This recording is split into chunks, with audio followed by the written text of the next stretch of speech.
Watch this space. The varied perspectives. These are the journalisms by way of analytic aggregation, illuminated from the critical research of a historiographer, neither from the Oriental nor the Occidental. Your engagement through a like, a share, or sub will accelerate us at warp speed towards the continuation of our mission to truthfully go where no news will have been going before. Engage impulse engines. Engage. Engage. Engage. Engage. Engage. Engage. Engage. Engage. Engage. Engage. Engage. Engage. Engage. Engage. Captain. Engage emergency override. Engage. Engage. Engage. Engage forward shields, 35%. Engage. Engage the cloaking device. Engage. Of them. Engage them in conversation. Engage. Engage.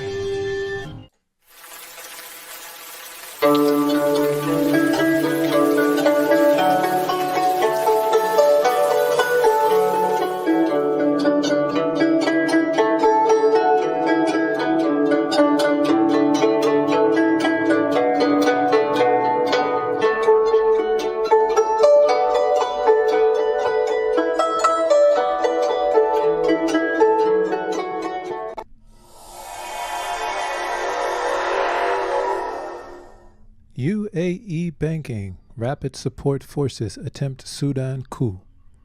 Watch this space.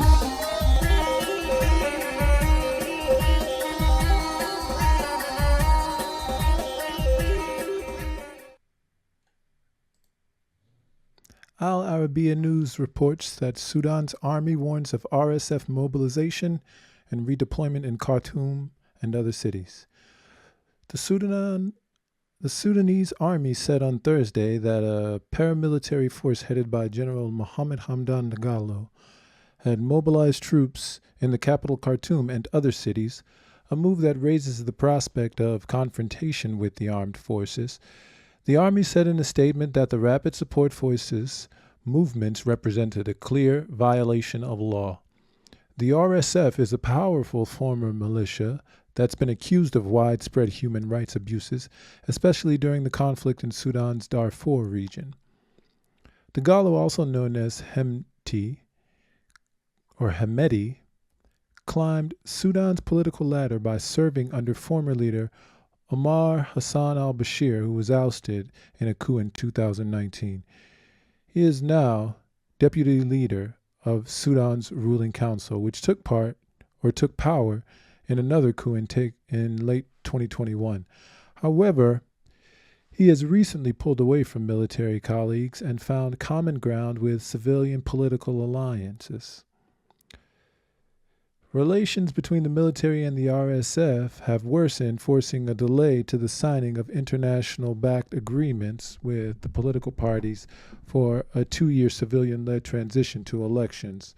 Central to Hemeti's disagreement with the military is his reluctance to set a clear deadline to integrate the RSF into the army, two military sources said. The RSF, which operates under a special law and has its own chain of command, said in an earlier statement that it deploys across the country as part of its normal duties. Concerned about his intentions, the army under ruling council leader General Abdel Fattah al-Burhan has stationed more soldiers in Khartoum on a state of alert, the military sources said. Dagalo's underlying differences with the army have not been resolved, and the risk remains of a confrontation that could tip Sudan, which sits in a volatile region between the Sahel and the Horn of Africa, into deepening instability. He commands tens of thousands of fighters in the RSF and has amassed considerable mineral wealth. Also from Al Arabiya, Sudan's RSF say it seized Presidential Palace, Khartoum airport in apparent coup bid. Sudan's main paramilitary group said it had seized the presidential palace, the army chief's residence in Khartoum International Airport on Saturday in an apparent coup attempt, but the military said it was fighting back. The Rapid Support Forces, RSF, which accused the army of attacking them first, also said they'd taken over the airports in the northern city of Meroe and in El Obeid in the west. The situation on the ground was unclear. The army said it was fighting the RSF at sites the paramilitary said they'd taken, and denied that the RSF had taken Meroe Airport. A major confrontation between the RSF and the army could plunge Sudan into widespread civil conflict as it struggles with economic breakdown and tribal violence. The RSF accused the army of carrying out a plot by loyalists of ousted President Omar Hassan al-Bashir and attempting a coup itself. The Sudanese Air Force is conducting operations against the RSF, the army said. Footage from broadcasters showed a military aircraft in the sky above Khartoum, but Reuters could not independently confirm the material. Gunfire could be heard in several parts of Khartoum, and eyewitness reports say shooting is happening in adjoining cities. A Reuters journalist saw cannon and armored vehicles deployed in the streets of the capital and heard heavy weapons fire near the headquarters of both the army and RSF. Doctors said clashes had occurred in residential neighborhoods and at least 3 civilians had been killed. Clashes were also taking place at the headquarters of Sudan State TV, an anchor who appeared on screen briefly said. There was a heavy exchange of gunfire in Meroe, eyewitnesses told Reuters. Eyewitnesses told Reuters that clashes had erupted between the RSF and army in the Darfur cities of El Fasher and Nyala. International powers, the U.S., Russia, Egypt, Saudi Arabia, the United Nations, and the European Union, all called for an end to the hostilities. The U.S. ambassador to Sudan, John Godfrey, said the escalation of tensions to direct fighting was extremely dangerous. He and embassy staff were sheltering in place. The army said the RSF had tried to attack its troops in several positions after witnesses reported heavy gunfire in multiple parts of the country, raising fears of full-blown conflict. The RSF, which analysts say is 100,000 strong, said its forces were attacked first by the army.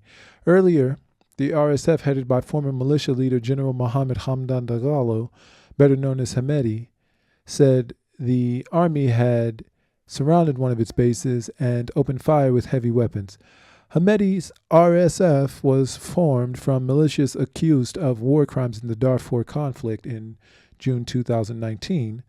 Security forces led by the RSF were accused of raiding a Khartoum pro-democracy camp, and nearly 130 people died, according to a tally by activist doctors. Hamedi has been deputy leader of the ruling Sovereign Council headed by Army General Abdel Fattah al-Burhan since 2019. Civilian political parties that had signed an initial power-sharing deal with the army and the RSF called on them to cease hostilities.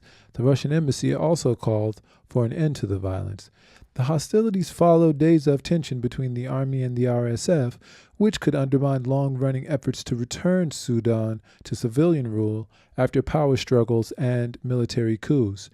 Hamedi, once one of the most feared and ruthless militia leaders in Darfur, had put himself at the forefront of a planned transition toward democracy, unsettling fellow military rulers and triggering a mobilization of troops in the capital, Khartoum. The rift between the forces came to the surface on Thursday when the army said that the recent movements, particularly in Meroe, by the RSF were illegal. The RSF, which together with the army overthrew Bashir in 2019, began redeploying units in Khartoum and elsewhere amid talks last month on its integration into the military under a transition plan that would lead to new elections. And from Memo, Middle East Monitor, Saudi Arabia, UAE, and Qatar call for a dialogue in Sudan amid military clashes. Saudi Arabia, the United Arab Emirates, and Qatar on Saturday called for dialogue in Sudan amid clashes between the army and paramilitary rapid support forces. In a statement, that Saudi foreign minister expressed deep concern over the ongoing violence in Sudan, Anadolu reports. The ministry called on Sudan's military and political leaders to give priority to the language of dialogue, restraint, and wisdom, and to unite the ranks in a way that contributes to completing the consensus that has been achieved, including the framework agreement. The UAE, for its part, called on Sudan's conflicting parties to exercise restraint and end the current crisis through dialogue. In a statement, the UAE embassy in Khartoum voiced deep concern. The situation in Sudan has been reaffirmed by the UAE embassy as the country's position on the importance of de-escalation and working towards finding a peaceful solution to the crisis between the concerned parties. It's called for supporting the political process in Sudan and achieving national consensus towards the formation of a government. Qatar, meanwhile, urged Sudan's conflicting parties to immediately stop the fighting and resolve differences through dialogue. In a statement, the Qatari foreign minister called on all parties to stop the fighting immediately, exercising maximum restraint, resort to the voice of reason, give priority to the public interest, and spare civilians the consequences of fighting. The Gulf country expressed aspiration that all parties pursue dialogue and peaceful ways to bridge differences. Fighting broke out early Saturday between the Sudanese army and RSF fighters in Khartoum, with gunfire and bombs heard near the army headquarters in Presidential Palace, according to Anadolu reporter in Khartoum. While the RSF accused the army of attacking its forces south of Khartoum with light and heavy weapons, the military said the paramilitary force was spreading lies and declared it a rebel group. And this, an article from 2019 at globalwitness.org, exposing the RSF's secret financial network. In April 2019, Sudan's social and political upheaval resulted in the removal of President Omar al-Bashir after nearly 30 years in power. Sudan's now entered a new period where civilians share power with Sudanese military and the ruling Sovereignty Council. Again, this was as of 2019. A militia named the Rapid Support Forces is the most powerful paramilitary force in Sudan. At the head of the RSF and vice chair of the Sovereignty Council stands a man named Mohammed Hamedi Hamdan Dagalo. So we have a discrepancy in the spelling of the last name here. It could be Dagalo. That's what I've seen in a few sources. Hamedi first rose to prominence in 2003 as one of the leaders of the Janjaweed, a paramilitary force deployed in Darfur, which killed scores of civilians. More recently, numerous witnesses accused Hamedi's RSF and Sudanese police of massacring pro-democracy demonstrators at a sit-in in Khartoum on June 3, 2019, with human rights groups reporting over 100 people killed. These killings fit a pattern of human rights abuses committed by the RSF and their predecessors, the Janjaweed, in Sudan's western region of Darfur. Hamedi has denied the RSF was involved. Now, an apparently genuine cache of leaked documents obtained by global witnesses show the financial networks behind Hamedi and the RSF. Not only have they captured a large part of the country's gold industry through a leaked company, but the leaked bank data and corporate documents show their use of front companies and banks based in Sudan and the UAE. Some of the bank and corporate documents were originally published by satirical Sudanese online channel Al-Bashoum, while others were obtained by Global Witness in the course of our investigation. Global Witness has verified the documents using interviews, corporate records, and open source investigative methods, including analysis of website infrastructure information, and we've concluded that the leaked documents are, in our opinion, likely to be genuine. In part 2 of this investigation, we will publish more information about how he reached that conclusion. I think I have part 2 here. A leaked RSF spreadsheet also published by Al-Bashoum reveals how they brought a fleet of almost 1,000 Toyota pickup trucks, easily converted into highly mobile technicals with mounted machine guns, which had been used by the militia to suppress popular uprisings around the country for over a decade. Video footage taken a few hours before the 3rd June massacre showed large numbers of police and RSF militiamen arriving in Toyota Land Cruisers and Hilux vehicles. While we cannot be certain that the vehicles uncovered this new evidence were the same ones by the RSF and police on 3rd June, Global Witness has found dozens of videos on social media of similar vehicles, including from earlier shipments being used to suppress demonstrations, beat and arrest protesters, and to indiscriminately shoot in civilian areas. This briefing provides a rare glimpse into the finances of the RSF, an organization whose military power and financial independence poses a threat to peaceful democratic transition in Sudan. The rise of Hemeti. Hemeti grew up in a camel herding and trading clan in Darfur, western Sudan. First rose to prominence in 2003 as one of the leaders of the Janjaweed, a paramilitary force deployed by former Sudanese President Omar al-Bashir in Darfur to suppress an insurrection. The Janjaweed displaced millions and played a dominant role in a conflict in which an estimated 300,000 civilians were killed. This led to an investigation by the International Criminal Court. Hemeti was enough of a prominent figure as to feature the ICC prosecutor's application for an arrest warrant for President al-Bashir for genocide, crimes against humanity, and war crimes. As violence again intensified in Darfur in 2013, Hemeti led the newly formed Rapid Support Forces in fighting Darfuri rebels, again with many accusations of human rights abuses against civilians. The RSF incorporated thousands of former Janjaweed fighters. Hemeti reported first to the security services and then directly to al-Bashir in a parallel structure to the regular military. Hemeti and the RSF subsequently profited through their takeover of the Jebel Amr gold mines in Darfur. The RSF's provision of mercenaries to fight in Yemen, reportedly paid for by the UAE, also offered another source of revenue. The RSF were rich enough for Hemeti to pledge over $1 billion to help stabilize the Sudanese central bank in the aftermath of the economic crisis and protests which led up to the ousting of President Bashir in April 2019. At the time, Hemeti claimed, "We put $1.027 billion in the Bank of Sudan.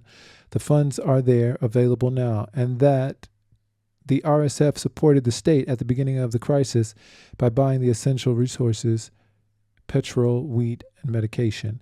He went on, "People ask, where do we, the RSF, bring this money from? We have the salaries of our troops fighting outside abroad and our gold investments, money from gold and other investments. The network of front companies and banks supporting the RSF.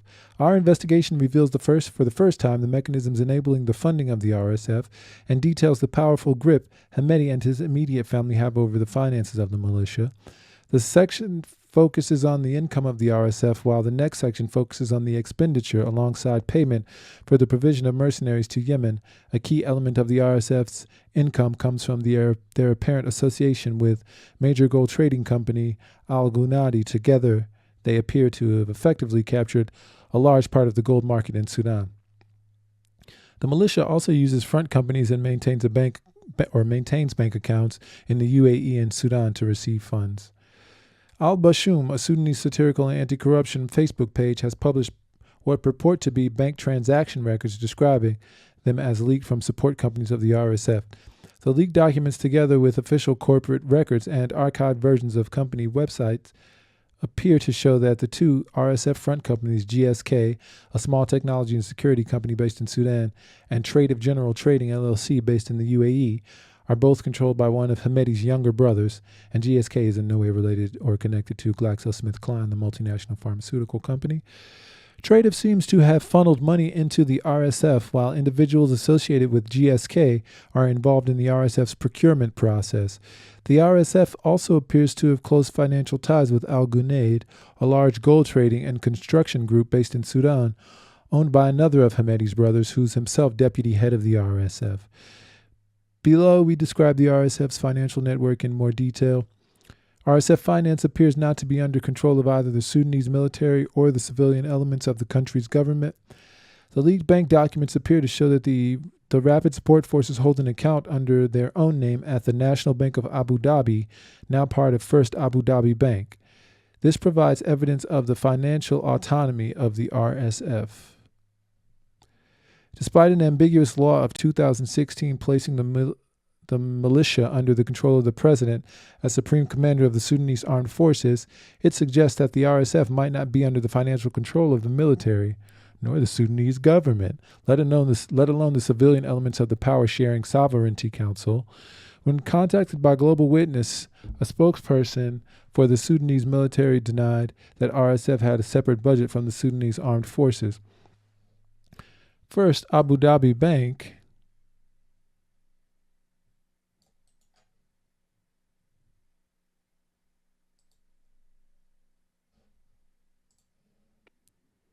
as the owner of and successor company to the National Bank of Abu Dhabi, hadn't responded to the request for comment by the time of the publication. Possible front company Tradive General Trading, controlled by Hemedti's brother, is funneling money into the RSF.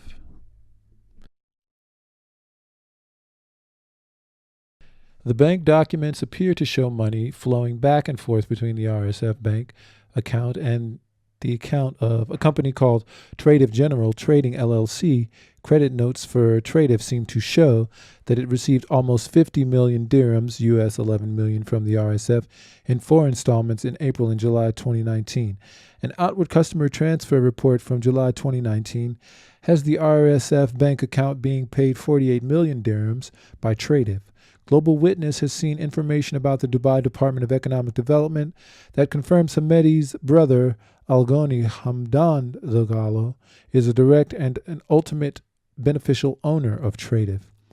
In one of the bank documents, the purpose of the funds transfer from the Tradive to RSF is described as a transfer to sister company in the opinion of Global Witness. Tradive is probably an RSF front company funneling money into and out of the RSF, at least partly, in order to obscure the involvement of the militia. Tradive itself holds an account at the Sudanese El Nailain Bank in Abu Dhabi. El Nailain did not respond to a request for comment on its relationship with Tradive. Despite repeated attempts to contact Tradive by Global Witness, the company's not commented on these findings.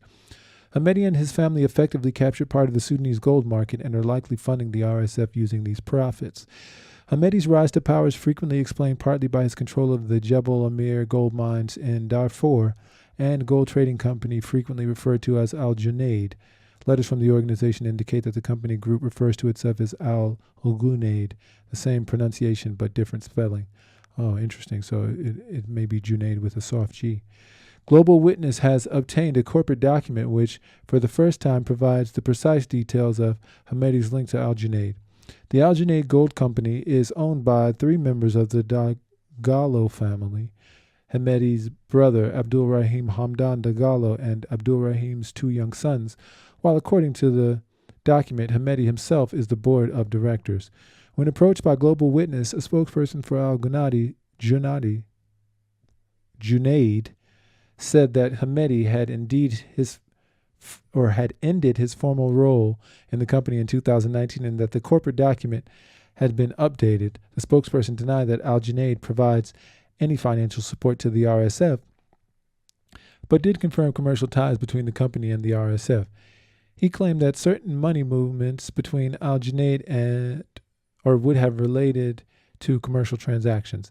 Al Junaid and the RSF appeared to be deeply intertwined.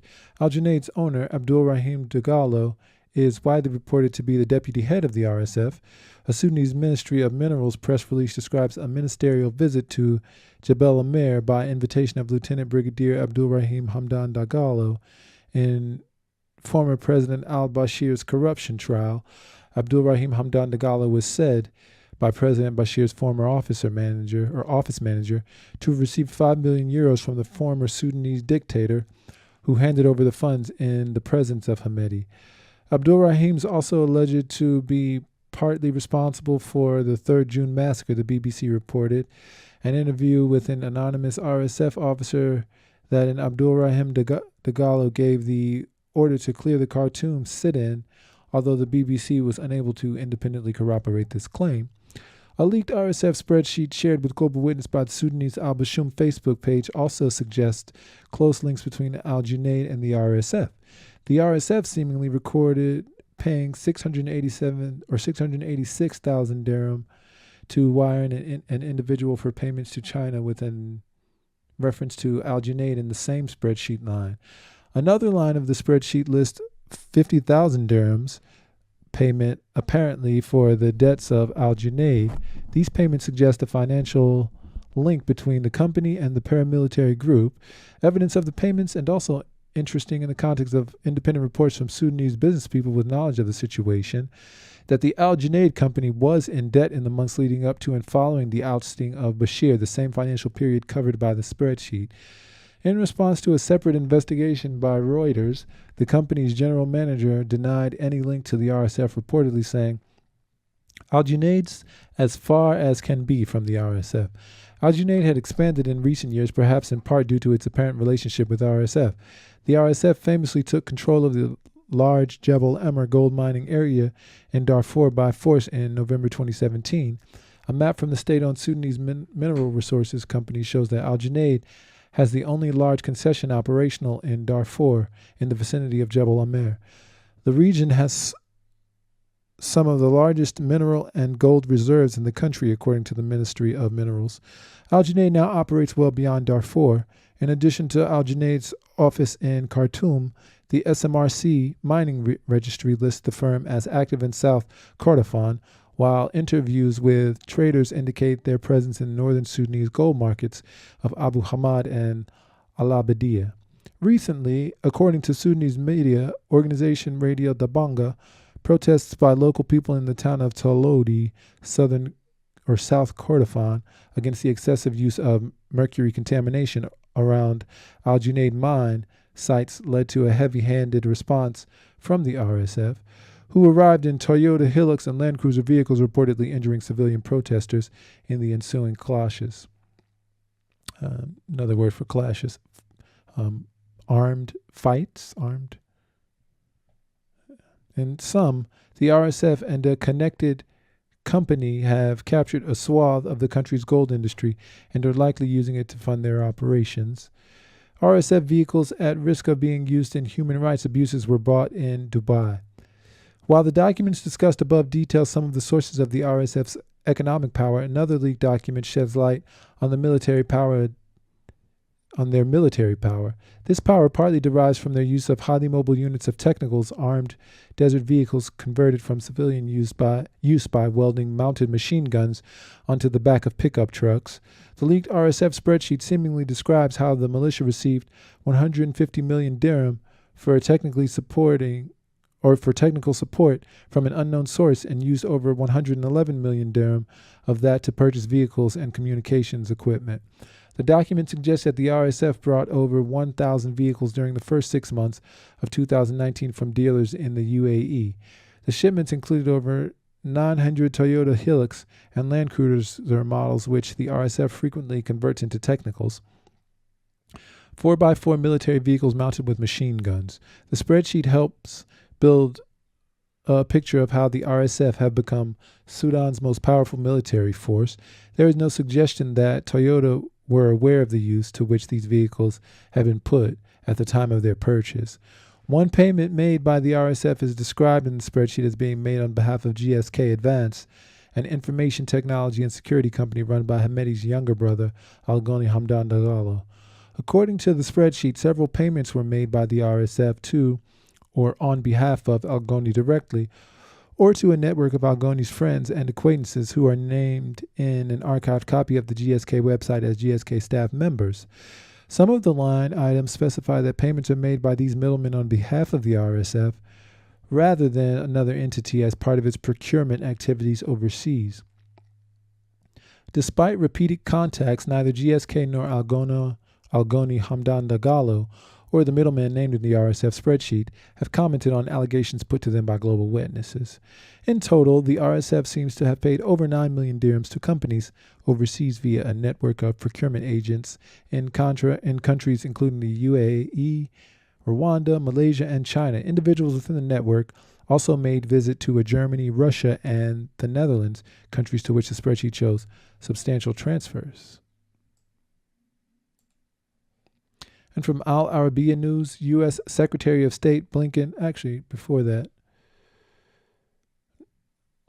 we'll go with that. U.S. Secretary of State Blinken calls for an end to hostilities in Sudan. U.S. Secretary of State Antony Blinken said on Saturday he was deeply concerned about reports of escalating violence between the Sudanese armed forces and the country's main paramilitary group, the Rapid Support Forces, and called for an immediate end to hostilities. We're in touch with the embassy team in Khartoum and all are currently accounted for, Blinken wrote on Twitter. We urge all actors to stop the violence immediately and avoid further escalations or troop mobilizations and continue talks to resolve outstanding issues. The Rapid Support Forces said on Saturday it had taken control of the presidential palace, the residence of the army chief of Khartoum International Airport, in an apparent coup attempt. And this is an April 5th, 2020 follow-up on the article from Global Witness. This one is also from Global Witness, how the RSF got their 4x4 technicals, the open source intelligence techniques behind our Sudan expose. Today, we're publishing another secret document revealing the financial networks behind Sudan's most powerful militia, the Rapid Support Forces, and apparently genuine RSF spreadsheet shows how they brought over 1,000 vehicles, including hundreds of Toyota pickup trucks, which the militia frequently converted into armed technicals.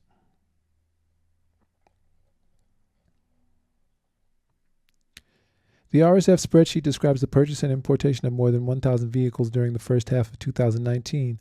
The majority of these vehicles were Toyota Hilux and Land Cruiser pickup trucks, often converted by the RSF into technicals, 4x4 military vehicles with mounted machine guns on the back.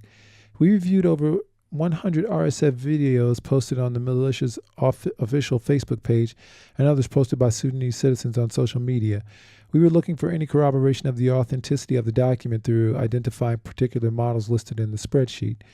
We found photos and documents which provide snapshots of each stage of the journey from Dubai to Sudan of the same make and model of the vehicles named in the spreadsheet. Toyota responded to our request for comment, stating that Toyota's strict policy not to sell vehicles to potential purchasers who may use or modify them for paramilitary activities. The vehicle showrooms of Dubai. It's possible to find online the same model of vehicles advertised by the same companies named in the spreadsheet. For example, one line lists purchased 50 Toyota Land Cruisers, pickup car, standard beige color 2019 model with 2018 paintings, and the supplier column states that Al Karama Motors showroom, 50 cars, 103,000 dirham. Sure enough, Al Karama, a vehicle retailer based in Dubai, currently lists identical models of the type bought by the RSF. This is useful circumstantial evidence, which helps support the plausibility of the contents of the RSF spreadsheet.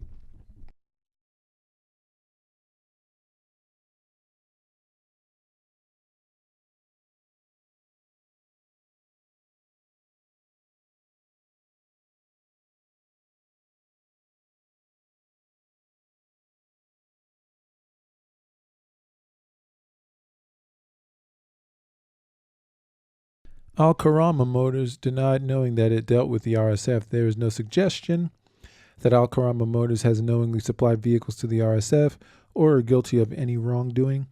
We wrote to all identifiable vehicle suppliers named in the spreadsheet, and like Al Karama, those who replied denied knowledge that they were supplying to the RSF.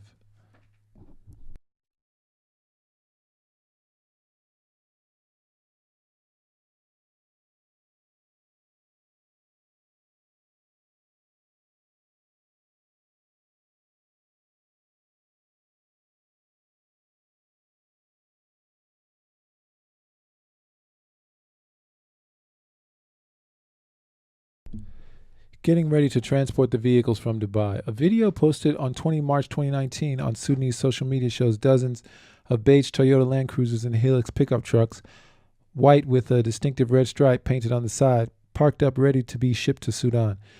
We geolocated the video to an industrial area of Dubai. The person narrating the video says that there were 600 vehicles in total, some of which had already been shipped to Sudan, and that they were told by the shipping company that the vehicles were for use by Hemedti's militia. Many of the vehicles in the video display a Gulf Cooperation Council sticker. It's a standardized organization GSO energy efficient sticker. The sticker was only introduced in the UAE from 2017 onwards. This indicates that RSF vehicles seen with the sticker are likely 2018 and 19 models and were imported from GCC member states. We have found a very similar energy sticker in videos of convoys of police and RSF militia posted online after the 3 June massacre. By examining a wide range of RSF-related social media accounts, Global Witnesses have identified several Toyota vehicles used by the RSF and the police with this same energy-efficient sticker more clearly displayed. There's a red sticker on the RSF vehicles in 2 of the photos above. This is from the Red Sea Service Center, an import, export, and customs clearance company with a main branch in Jeddah, Saudi Arabia. According to their social media postings, this company uses a ship called the Egyptian Al-Karama. Despite the name, there is no connection with the Al-Karama motors. In the leaked RSF spreadsheet, the Al-Karama is listed as having shipped 75 vehicles on 23 March 2019 using historical shipping data from marine traffic, a shipping database. We can confirm that the Al-Karama traveled from Jeddah in Saudi Arabia to Sawakin, Sudan, arriving on 23 March 2019. There is a land route from the UAE to Jeddah, so it's likely that the vehicles were transported. In our opinion, this means that the information in the RSF spreadsheet is plausible. When Global Witness contacted the Red Sea Service Center, they referred us to the company making the shipment and denied any knowledge that the vehicles might be put to military use. We found one picture online of about 100 Toyota cars, vans, and pickup trucks lined up at Sawakin port. According to the photographer, the picture was taken from on board the Nama Express ship on 25 March 2019, just after the vehicles arrived on at Al-Karama. However, we cannot definitively say whether this photo showed those particular vehicles or any other shipments at Sawakin port. Global Witnesses do not allege any wrongdoing by any shipping company.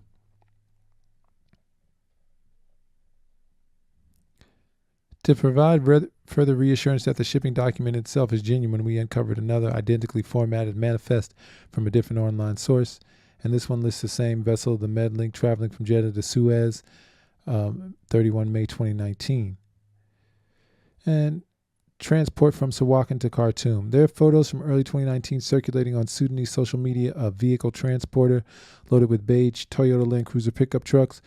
A close-up shows that one of the transporters have a red and green RSF number plate. In RSF propaganda videos, we frequently see the distinctive red and green number plates used by the RSF. One example is shown below in pics. See what else? We can also say that the pics were taken at some point January 2019 by comparing satellite imagery from January 2019 to an image taken on 22 January. We can see from shadows that the leaning broken lamppost in the middle was damaged sometime between those 2 dates. By itself, this isn't proof that these were vehicle transporters carrying the exact same beige Toyota vehicles as described in the manifest or in the SFF spreadsheet, but it's useful contextual information ruling out the possibility that the photos were taken in previous years or in different countries.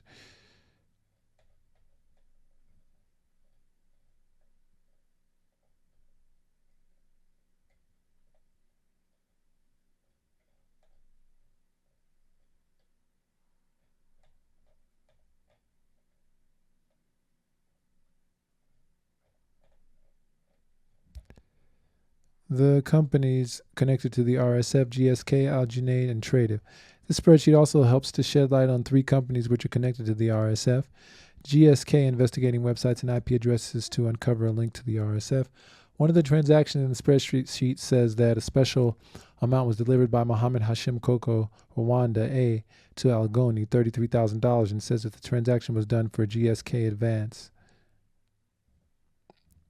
GSK is an information technology and CCTV access control security company based in Sudan, unrelated to GlaxoSmithKline, the multinational pharmaceutical company. Hamedi's younger brother, Algoni Hamdan Dagalo, is listed as Algoni Hamdan as one of the chief executives of GSK in an earlier version of the GSK website stored on the Internet Archive. Algoni holds the rank of major in the RSF and is in charge of the RSF's procurement processes. According to 2 people in a position to know contacted by Global Witness, we put this to Algoni, who failed to respond.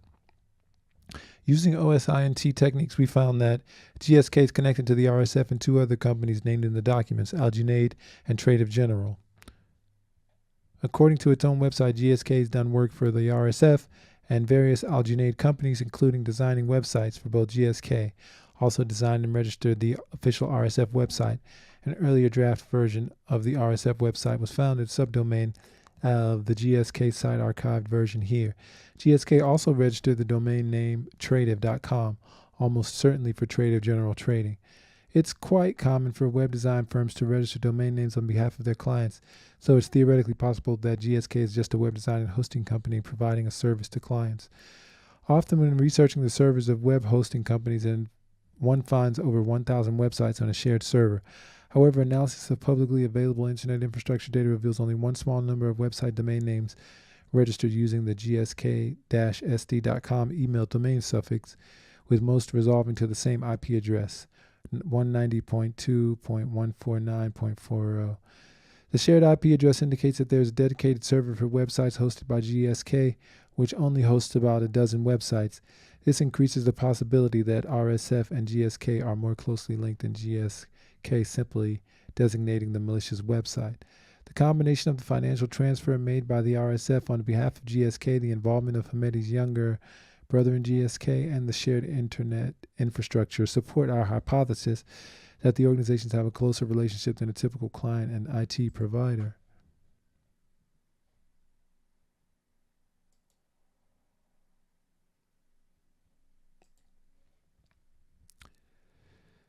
Despite repeated attempts to reach them, neither GSK nor Algoni Hamdan Dagalo had commented on allegations put to them by Global Witness.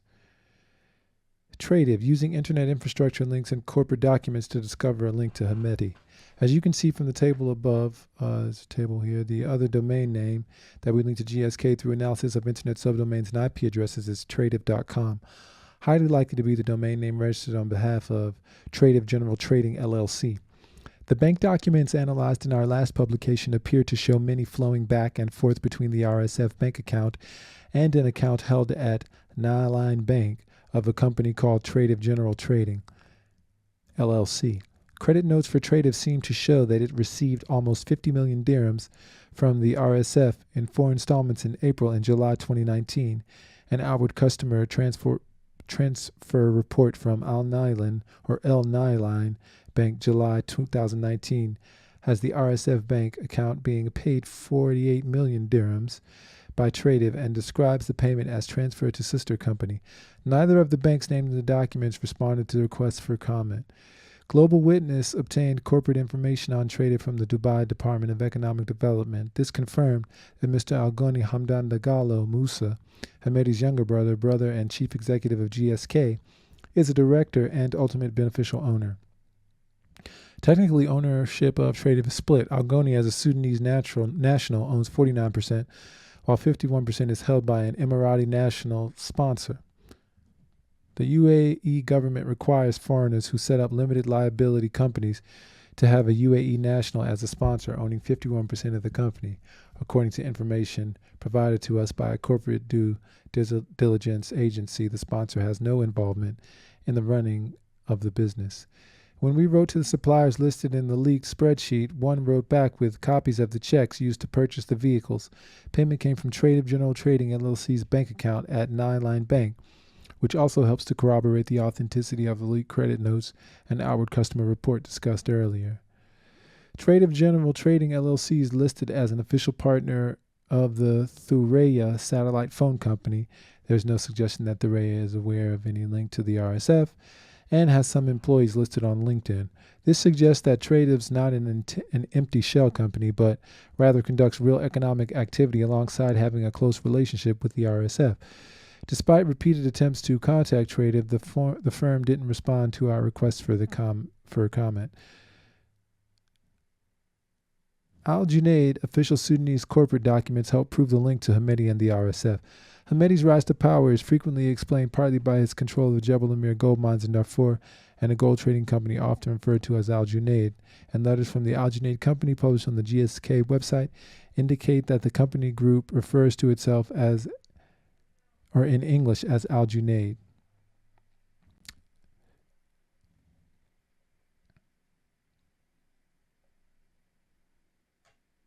And Abdul Rahim himself is deputy head of the RSF and is alleged to be partly responsible for the recent killings of 100 protesters in Khartoum. In his role as deputy head of the RSF, Abdurrahim Hamdan Dagalo is also widely reported to have received money from the former Sudanese dictator Omar al-Bashir, and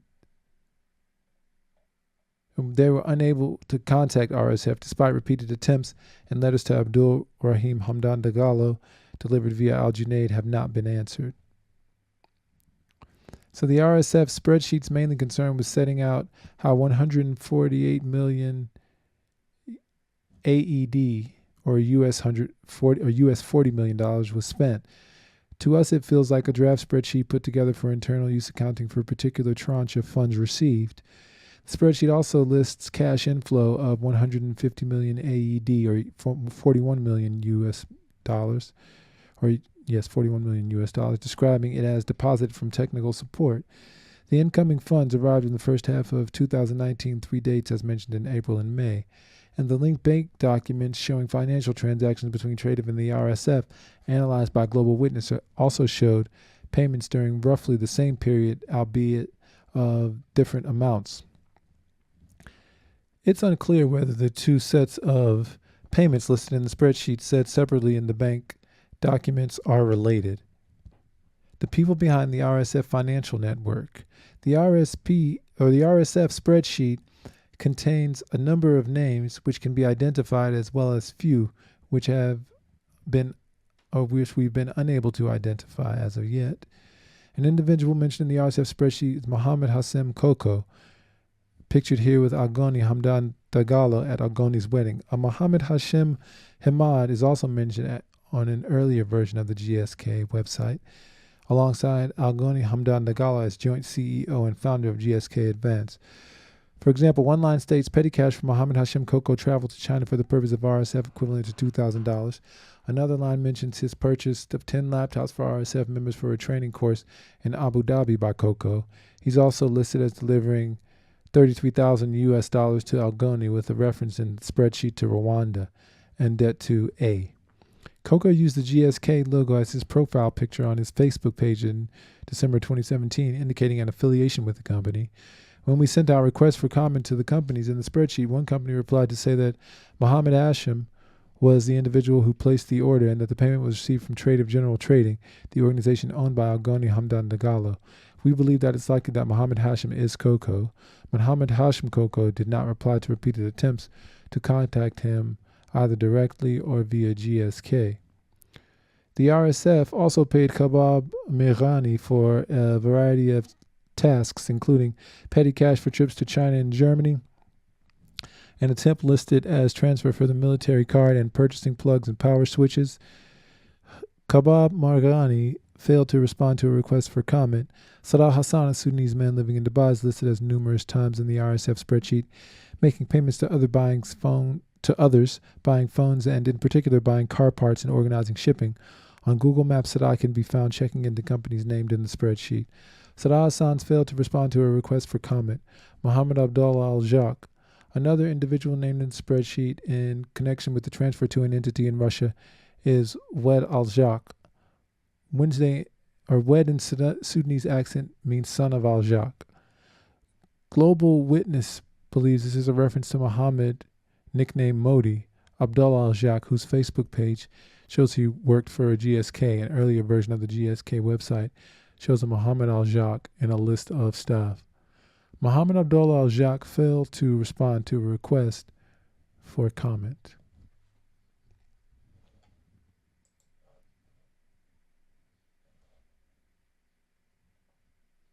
And remember, your engagement through a like, a share, and a sub will accelerate us at warp speed towards the continuation of our mission to truthfully go where no news will have been going before.